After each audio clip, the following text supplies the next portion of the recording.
What's up, YouTube? It is your boy JB, and we are here today with the review for Love and Marriage Huntsville, Season 4, Episode 11. The episode was titled Mission Impossible Road to Eutaw. Eutaw. When they spell Utah, it's spelled Eutaw, kind of like Choctaw, almost similar, kind of close. But hey, that's the name of the episode. Before we go ahead and get into the review, you guys, if you guys are watching this video or any other on the channel and are not yet subscribed, do me that favor by liking the video, subscribing to the channel, turning your post notifications on, sharing the video, you guys. And with that out of the way, without further ado, let's discuss Love and Marriage Huntsville, shall we? All right, you guys. So this episode, we open up with Tiffany and Lewis. If I say we pick up where we left, we open up with Tiffany and Lewis. I was like, wow, we're opening the episode up with Tiffany and Lewis. Okay. Not something I necessarily wanted to see, but hey. And then when Lewis came in asking how she was doing, that look that she gave him, I was like, oh, if looks could kill. But okay. So Tiffany's parents are coming over, and Tiffany wants to have a conversation with her parents to let them know that she's looking for her biological father. And she's just worried about how her parents are going to react to her telling them that she wants to find her dad. And the funny thing is, I understand Tiffany's situation because I've been there before, and I'm kind of currently still in that situation, slightly, not completely like her situation. So her parents do come over, her mom, her dad. Her mom talking about the fact that she found her father when she was in her 30s, because her mother had told her that she was, part Native American. And she also said that, when her mom got remarried to her stepfather, she didn't tell anybody that that was her stepfather. That was her dad. And that's how it is with my mother. I know I'm stuttering, but that's how it is with my mother. Like, I would never tell anyone, and I don't allow people to say, "Oh, your adoptive mother." No, no, no. That is my mother. That is my mother in every sense of the word. My mom was my mom. Now you can say my biological mother. That you can call her my biological mother, but my mom that raised me, that is my mother, in every sense of the word, mother. So Tiffany's parents are very supportive of her. And like I said, I understand. In this episode, I kind of understood Tiffany a little bit more than what I have last season. So I understand that because I had that conversation with my mom. I had that conversation with my mom a few years ago before she passed away. And I had a conversation with her. I was like, mom, I called her mama. I was like, so mama, I'm thinking about, trying to find my biological father. I'm like, if I can find anything on him, I would like to find him. And I told her, I want you to know that by me, actually, she and I had a conversation. We had a conversation because she asked me. She says, Jerome, what are you looking for? Because she felt in a way, and I had to tell her, kind of like what Tiffany said to her mom and dad. She asked me, was I trying to replace her and my big mama? And I told her, I'm like, no one can ever replace you two. The emotions, you guys, are coming. I'm trying to keep them down. But I told her, I'm like, no one can ever replace you two. You two in my life can't be replaced. And even with them no longer being on this earth with me, still, no one can replace my mother and my big mama. Love you both. Yeah, no one can ever replace them in my world. And I just told her, for me, it's kind of like what Tiffany said. For me, it's wanting to know, for one, medical history. I would like to know if, I had to worry about colon cancer, prostate cancer, things that meant I'm a man. And I already know that cancer is very prevalent on my grandmother's side. My mom had breast cancer. My grandmother passed away of cancer. My maternal grandfather, he had cancer. My uncle, one of my twin uncles, had cancer. So I know that cancer runs on my maternal side. Well, one side of my mom's family. her dad. My mom's mother. I don't know much about that side of my family. I do know them, but I don't know much about their medical history.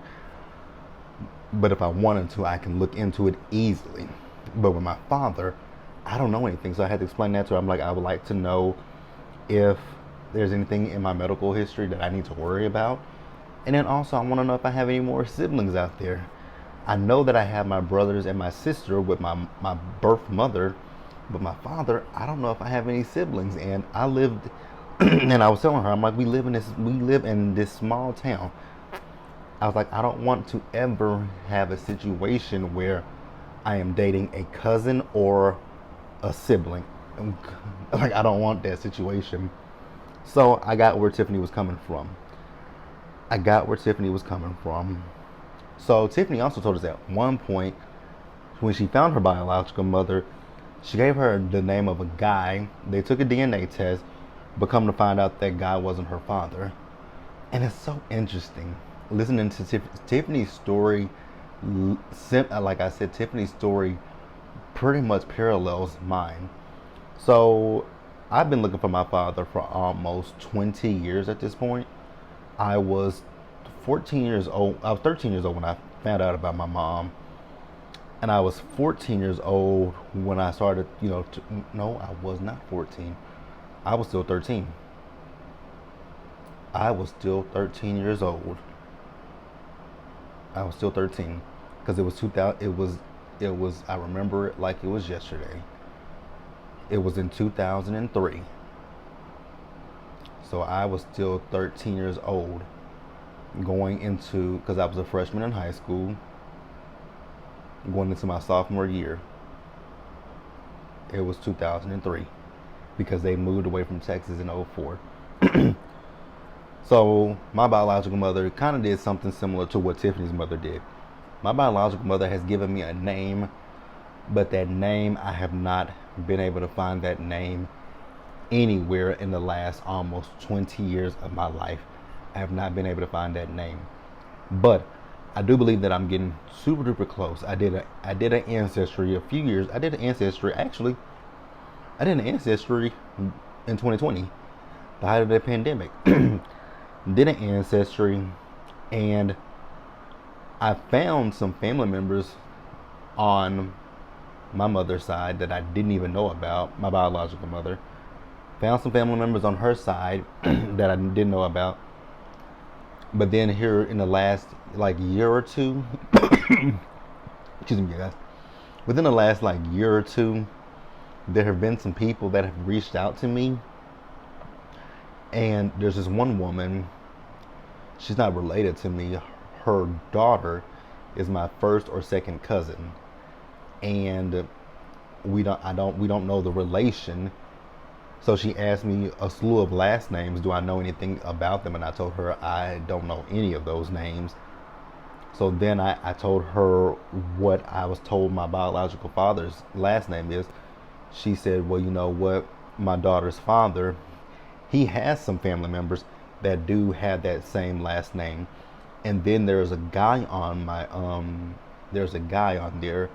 He actually has the last name of what my biological mother told me my father's name is. And I've reached out to him.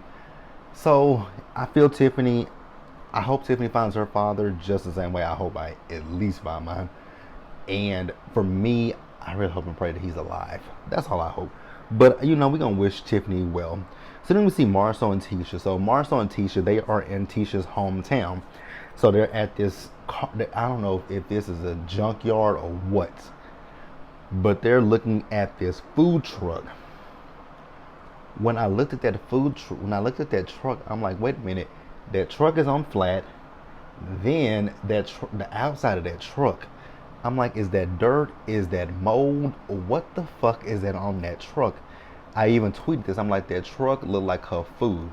And so last night I was getting tweeted by cast members of DC as well as the On Weekends. They were tweeting me last night.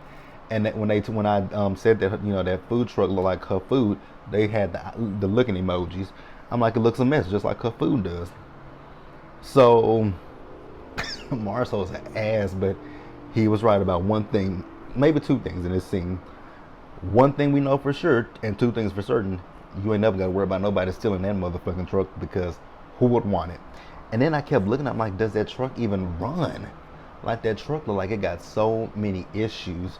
So they go inside and look at the truck. I'm like, oh God, y'all got, like, you got a gut that, I mean, and I get it. They are in, you know, they flip homes, so they've seen some fucked up stuff. But I'm like, this truck, does it have an engine? Because everything, you know what, they look like rust. I said mold, but it looked like it was rust all over that truck. Why would you want to buy something with mold or rust on it? That's no. So Marcel is talking to the guy who's selling the truck. So Marcel speaks Spanish. I was like, oh, okay. I see it. I like it. I want to learn Spanish. So I know a little bit of Spanish, but not that much. I want to know Spanish to the point where I can hold a conversation. But so Marcel asked the guy, how much is the truck? That man had the audacity to say $40,000. I'm like, for that hunk of junk? Fuck no. So I'm gonna play devil's advocate in this part, because I get Tisha's side, and I also get Marcel's side. So Tisha's whole thing is, because Marcel's asking, are they giving Wanda the money or are they loaning her the money? Tisha's like, we giving my mom the money, Marcel, you know, because she. So here's the thing. Like I said, I can see both sides. So I can see where Tisha's coming from, because Tisha's thing was, you know, you want me to go in business with Martell, but Martell is the one that went around telling people that you slept with 20 women, almost ruined your marriage. That is true. So I get her point. Like, but also Marcel did make a good point. Your mama comes at you with some bullshit too, so she contributes to it. But I got Tisha's point. We got the money. She's family. Let's help her. But I also understand Marcel's point, and I understand his. I gotta be honest with you guys. I understand his point more than I do Tisha's, because Tisha's is a form of, let's be honest, nepotism. But Marcel's point is, Miss Wanda doesn't know anything about business, and did she come to him with the, like, when you want someone to invest into your business, you give them a business plan. You show them what you project to earn. You show them what it's going to cost to do this, what it's going to cost to do that. You give them a projection of, you know, you give them a projection of what you expect to make at the end of this year, what you're going to have by the end of next year. Like, you are supposed to project your earnings to people. I'm gonna tell you guys a great show to watch. It's on hiatus right now because they just had their season finale 2 weeks ago. Shark Tank. Watch Shark Tank, you guys. When those people go in there to pitch to the sharks, they have to tell them, how much did you make last year? How much are you gonna make? How much did you make this year? What are you on track to make for next year? Like, they have to give them all those projections, especially when they want the money. And here's another thing when it comes to this. So when it comes to this, when you ask people for money for a business, I don't care if it is family, you gotta give you have to give them an incentive to want to invest in your company.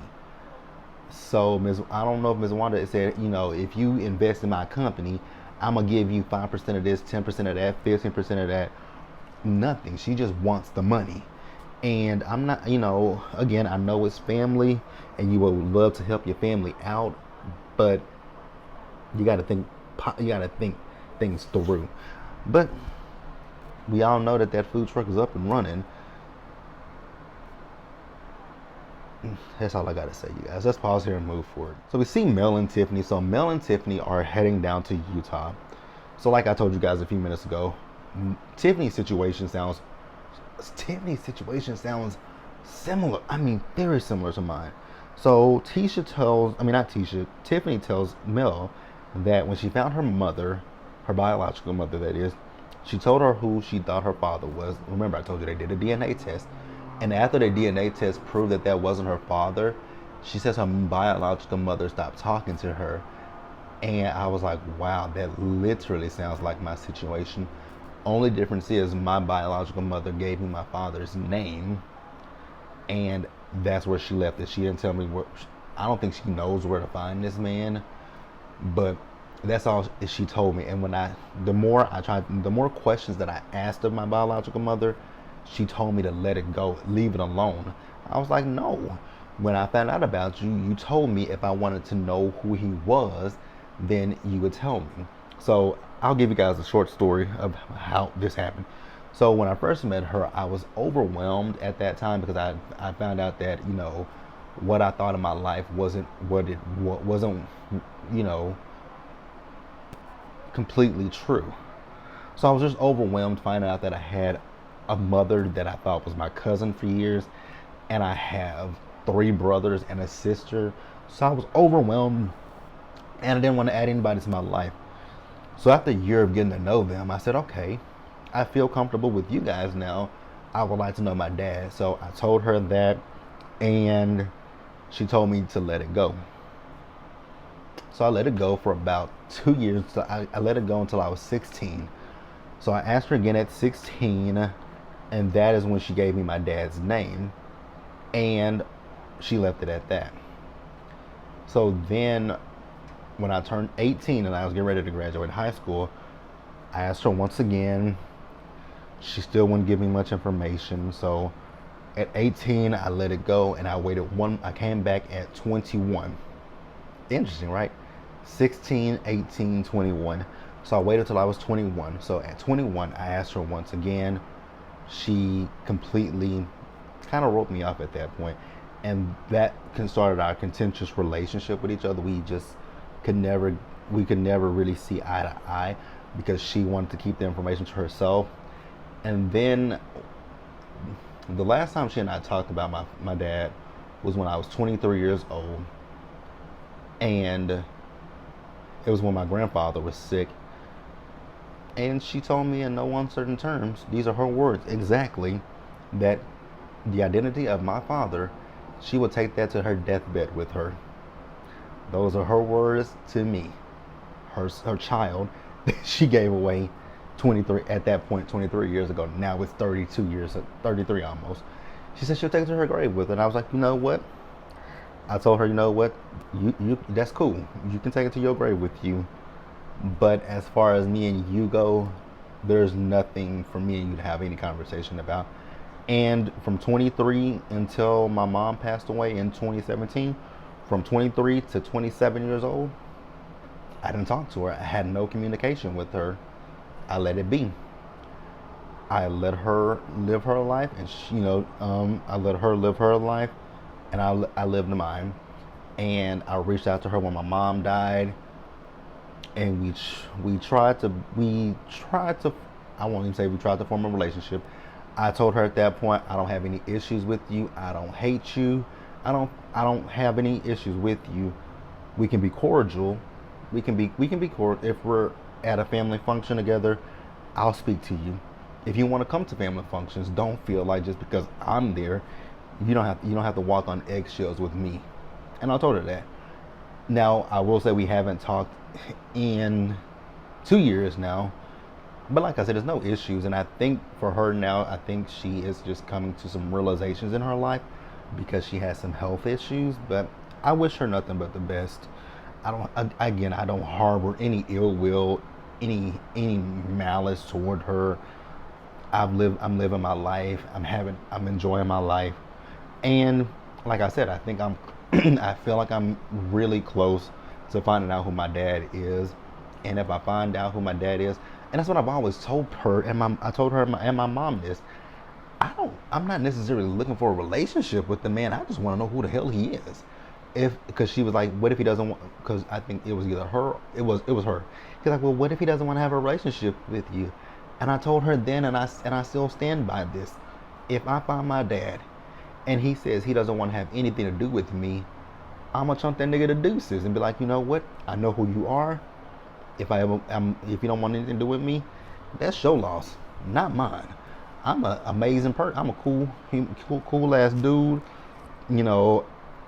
Not very many people can say that they don't like. I don't have many enemies or anything like that. So, yeah, it is what it is. So, if I meet this man and he wants nothing to do with me, I'ma chunk his ass to deuces and be like, fuck, peace out, my nigga.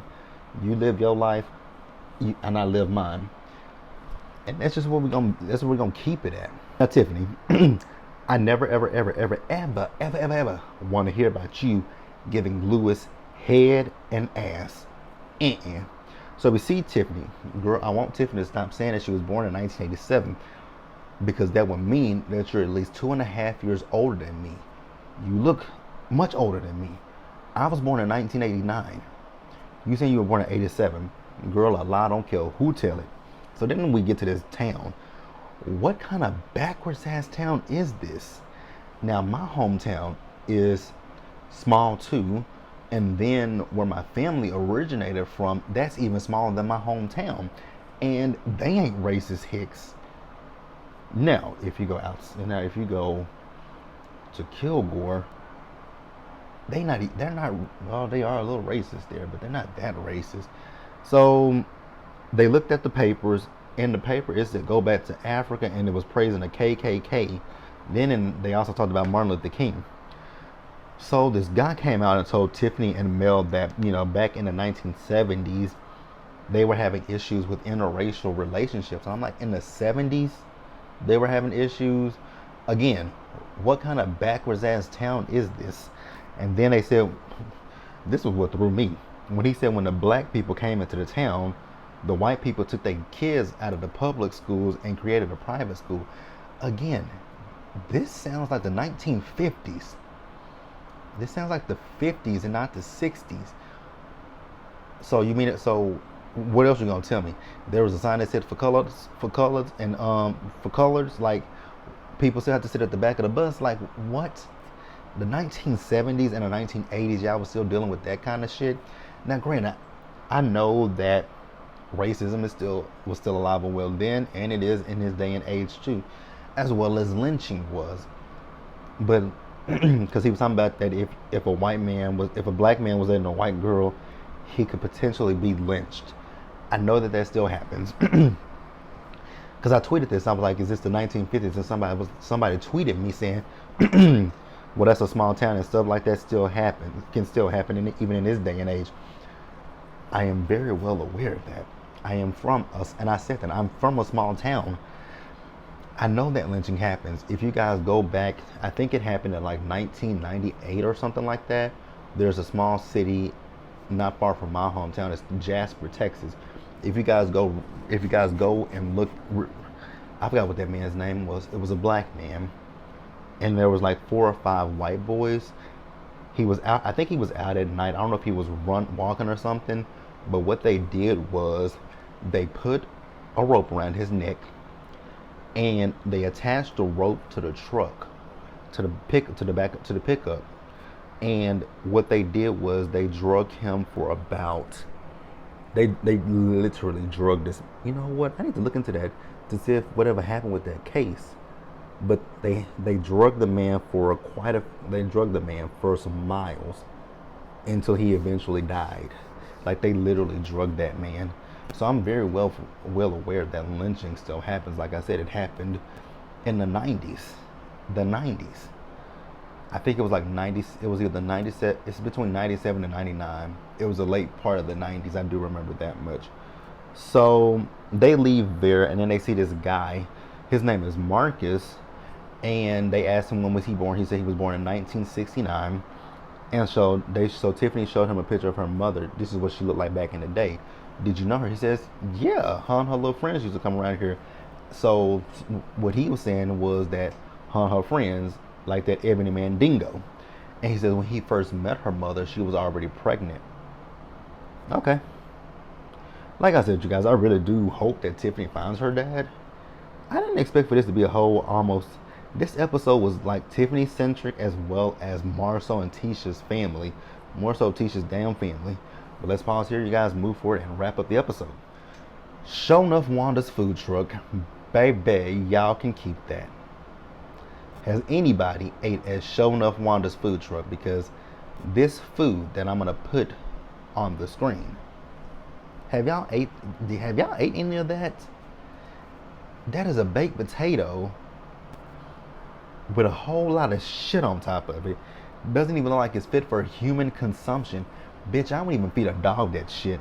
That food just looks nasty. Ugh. No. So then we see T-Man, Tisha's brother. He tells one of their cousins that he is having a baby. But mind you, he ain't divorced from his soon-to-be ex-wife. Okay. Do better. So then we meet one of Tisha's cousins. His name is Bernard. I was confused with Bernard because Bernard looks young, but he looks old at the same time. Bernard with this beard that is it blonde, and then Bernard got his hair dyed blonde, but then Bernard also got a big ass bald spot up here. I was like, Bernard, sir, I'm gonna need you to figure something out. You got a big ass bald spot, but then your hair back here is blonde. Sir, what we doing? Then when Bernard sit there and said, you call me a mannequin, I was like, what the fuck is a mannequin? Somebody on Twitter said he was saying a minion. I was like, a minion? Because when he said mannequin, I was like, is he trying to say mannequin? No, he was trying to say minion. How in the fuck did... Baby, the public school, when I tell you guys the public school has failed Wanda and her family, the public school failed them. The public school failed them. So then we see Letitia. She's talking to her cousin. I think her name is Tiffany or something like that. This girl's in her talking about she's kind of going through a divorce. I was like, you're what? How do you kind of go through a divorce? Either you're getting a divorce or you're not. Child, like I said, the public school system failed them. Then the cousin Bernard. He's still going off on Marceau. Calling Marceau a cheater. Telling Marceau he's a controlling freak. Sir, it's a control freak. Marceau and I said it at the same time when he said he's a controlling freak. It's a control freak, but okay. Letitia. You know, actually, this scene right here, I can't even say it's on. I can't even put this on Letitia. This is on Miss Wanda and Carlos, and more specifically, Miss Wanda. Miss Wanda set these people up to come in Marceau. Tisha, at some point, girl, you gotta tell your family to stay out of your business and out of your marriage. When she said, why does Tisha put so much of an emphasis on the E? It's the even, and she ain't naive. Tisha, you put a lot of emphasis on E. But she said she ain't naive. And Bernard said, I beg to differ. I said, no, he did not. So then you guys, Miss Wanda, oh God, that potato. What the fuck was all that shit on that potato? Baby, I wouldn't eat that if you paid me to eat it. I'm so sorry to you, Phil. I know you love yourself some Miss Wanda, but you couldn't pay me any amount of money to eat that slop. It just looks disgusting. But that's it, you guys. Let me know what you guys thought about this episode. Please leave your comments in the comment section below. Subscribe to the channel. Turn on your post notifications, you guys. Share the video. And until the next time, you guys, stay safe out there. Take care of yourselves. Remember to wash your hands, wear a mask, socially distance, be blessed. And I'll catch you guys in the next one. So the next one up is Love and Marriage DC, you guys. I'm trying with DC, but it ain't giving, and Monique is annoying the shit out of my spirit. Also, you guys, next week I'm going to try to do something. I'm gonna try to do these reviews differently. I'm gonna try not to give them to you guys on a Sunday. I'm gonna do my best to give you guys these reviews on Saturday, maybe an hour to 2 hours after the show goes off, with us going back to Sundays with P Valley, because I just don't want to do 3 videos in one day. Actually, it wouldn't even be 3 videos, because I would be doing Love and Marriage Huntsville, Love and Marriage DC, P Valley, then Real Housewives of Atlanta, followed by Love Match Atlanta. So I can't do that to myself. So yeah, we're gonna have to do these I'm gonna have to do my best to get these out at least by midnight or 1 a.m. or even 2 hours after the show. So that way I can watch P Valley and do that in the morning, have y'all watch that, and then at night we got our other shows. But I'll see you guys in the next one. Bye, guys.